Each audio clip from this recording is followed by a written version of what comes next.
अस्सलामुअलैकुम दोस्तों, क्रिकेट की ताज़ा तरीन अपडेट हासिल करने के लिए मेरे चैनल को सब्सक्राइब कर लें। टूर्नामेंट अभी खत्म नहीं हुआ, हम यहाँ तारीख रकम करने आए हैं। शाहीन अफरीदी।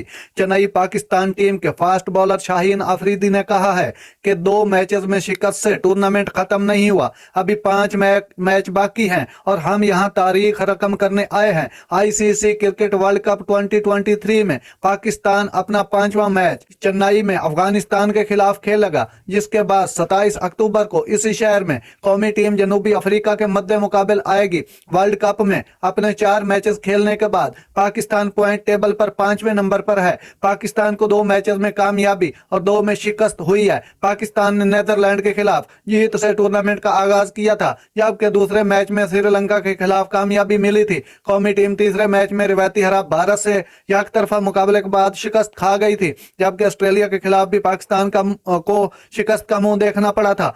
फास्ट बॉलर शाहीन अफरीदी ने अफगानिस्तान के खिलाफ मैच से कबल पीसीबी डिजिटल से बात करते हुए कहा, हमें पाकिस्तानियों की टीम से वाबस्ता तवक्कुआत का इल्म है और उन्हें पूरा करने के लिए हम बेचैन हैं। 2 मैचेस में शिकस्त से टूर्नामेंट खत्म नहीं हुआ, अभी 5 मैच बाकी हैं और हम यहाँ तारीख रकम करने आए हैं। नाजरीन, ये थी आज की जबरदस्त खबर जो मैंने आप तक पहुंचाई। अगर मेरा वीडियो अच्छा लगा हो तो मेरे चैनल को सब्सक्राइब जरूर कीजिएगा। अल्लाह हाफिज।